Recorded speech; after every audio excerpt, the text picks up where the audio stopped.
Day 11, day 11, day 11 is here. Day 11, and I still have 10 chicks. That's right, all 10. Here we have the kindergartners, all snuggled up. Everyone down here is doing very well. We have someone who's got a little going on here. But I did, again, ever educating ourselves. I did read that they will have a runny poo every now and again. One thing I read said every 7 to 8 poos could be runny. So, yeah, I'm keeping an eye on them. Everybody's growing. Everybody's gaining feathers. If you look here at our friend Falco, our eldest, you can see these little shoulder feathers coming in here. So I guess that's the next phase of feathering. And then Jack is coming along nicely, losing all of his little fuzz feathers on his wings. Here's Faddle. Faddle's giving Falco a run for her money as far as maturity. We've got some nice tail featherage there, some plumage. And then this is Fiddle. Hers is really starting to pop.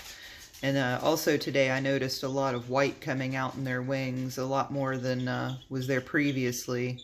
Faddle's still got the white stripe going across the bottom of the second layer of wings, but Fiddle's is just kind of sporadically placed throughout the wings, the sides of his wings, so that's pretty cool. Can't wait to see what they turn out with. And little Lateralus down there hiding out. She's doing great. Just, again, clucking right along.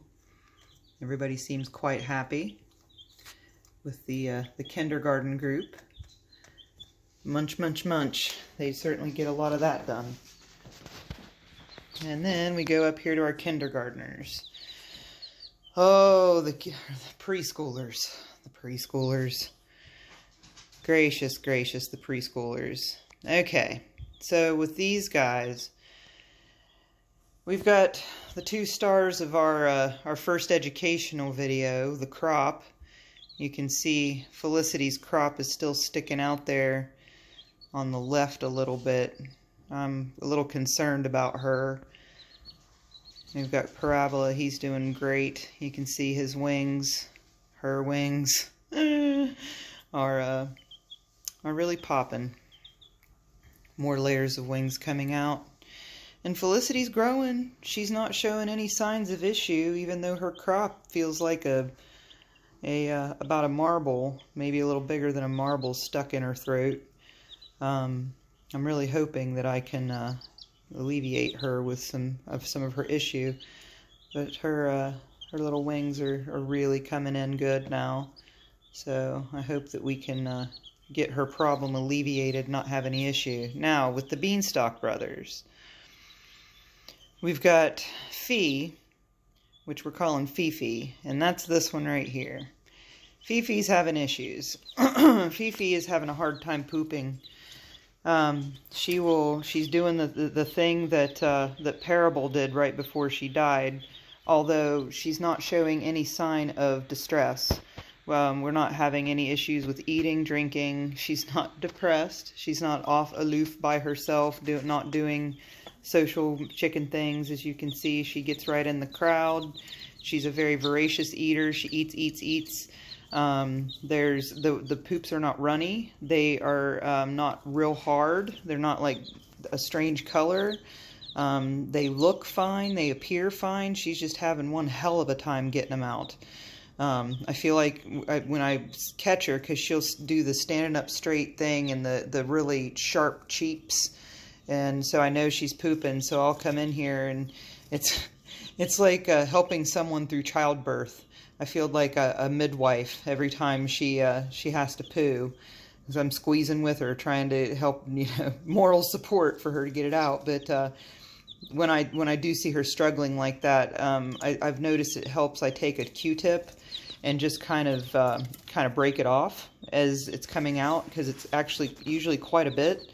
No crop issues. And when I break it off, I'll sit her back down and she'll do it again, and more will come out, and I'll break that off, and then until she gets the whole thing out on her own. I've noticed that the other chicks, when they poo, they kind of stand up a little straighter, and then they kind of shake their butt a little bit, like they shake their tail feathers, and she's not doing that. So I don't know if she's somehow didn't learn the shake your tail feather. I don't know, but she's having issues. So I'm keeping an eye on her. But Mofo, this big one right here, old Fo, she's doing fine. And Wi-Fi over there, Wi-Fi, she's doing fine. So, yeah, everybody's doing good. I think. These guys, again, they're so much smaller than the other ones. You know, I'm fully anticipating losing some more. We've still got a long way to go. We're only 11 days in. These guys are probably maybe 13 days old, maybe not even 2 weeks. So yeah, it's going to be interesting to see how things go. But you can see with little Fifi here, her tail feathers are just not there. And then we've got these two for comparison. I was looking at them today, and it reminds me of dandelion seeds.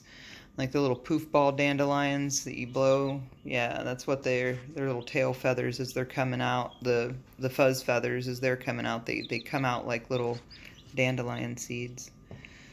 So yeah, really cute. And they look a little haggard sometimes. You can see her pulling some of those fluff feathers out. Getting some shoulder feathers up there too, it looks like.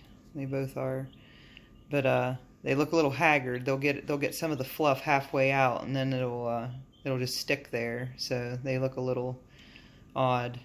I think if Parabola makes it, she's gonna have some beautiful coloration. Oh, poo alert. See, here we go. This is what she does. Let's see if we can get a good example. That was the cheap that I was talking about. I don't know if anything... Yeah, there was nothing doing with that attempt. She might do it again. So we'll keep an eye on her as we're talking. So, yesterday we covered one myth, which was, do we need a rooster? Absolutely not. You do not need a rooster unless you're concerned about aerial protection measures. I'm sure that they would help with snakes or anything of that sort that might come around and try to harm the flock. And then of course, if you want to have baby chicks naturally, without going and buying them or buying fertilized eggs, then you would have to have a rooster as well. The second myth that I hear a lot about is disease, especially salmonella. True. That is fact-check true. These guys do carry diseases. Salmonella is not the only thing that they carry. There's a lot of bacteria. Birds in general are just not very sanitary. So when I first got these guys, I was a little haphazard with the hand washing, and I did get a little bit of a intestinal thing a couple times. Nothing major, nothing, no doctor necessary, nothing like that. It was just a couple little bouts of some nausea. One time I did vomit. There was some other end issues. So nothing major. So I don't think it's salmonella that they're carrying. I think it might just be some other bacteria that I've not been exposed to before. So we do thorough hand washing at this point. We do not go at any point without washing hands. And any time that we are messing with any part of the chick, I try to use Q-tips as often as possible when dealing with poo or other things. Try to put a barrier between me and the chicks. So yes, there is that risk. There is that risk of contamination when with any bird. Chickens are not excluded. So that is a very true statement. So the stuff that the only thing that if they have salmonella, it's a death sentence. The recommendation for salmonella is euthanization. They don't have any type of way to save them from that. The bird flus that I keep hearing about, I'm assuming that those are different, and I don't believe that those can be spread to humans at this point. But I know that's what's taking out swaths of flocks of chickens, and why, so they say, why eggs are so expensive right now is because of the culling they had to do because of the bird flu. And I think that the reason they do that is that A, it'll eventually kill the birds anyway, and B, it's so contagious. They just have to wipe it out to get rid of it. So that's the second myth that I've heard, is that they carry disease. Yes, they can. There's some minor bacteria, some minor viruses that they can carry.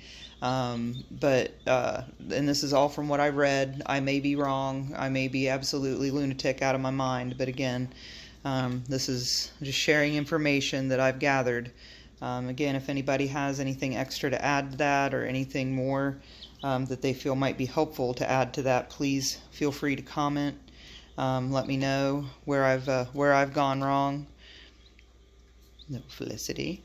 And one more gander down here at the kindergartners, since they're up and about now. We've got little Lateralus over there, getting a little dust going on. I moved their food around because Falco was doing nothing but kicking the pine stuff into the water. So I was like, oh, well, let's do it a different way. So when I switched out all their litter today, I did a little bit of a different configuration, and so then Falco comes over here and lays right here. You can't see it, but there's a divot right there, and just starts kicking all kinds of stuff into the water. And I was like, okay, so now I feel like we're playing games.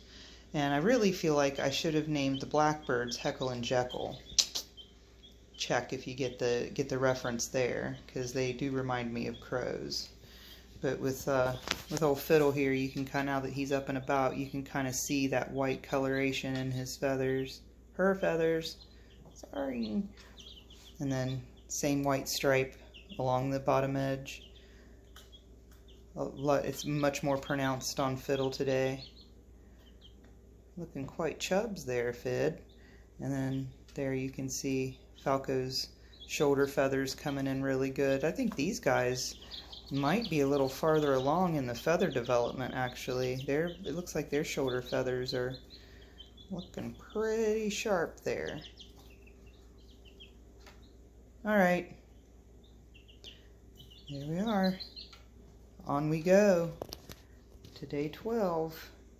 Let's hope everyone survives it. And on that bombshell, it's time to end.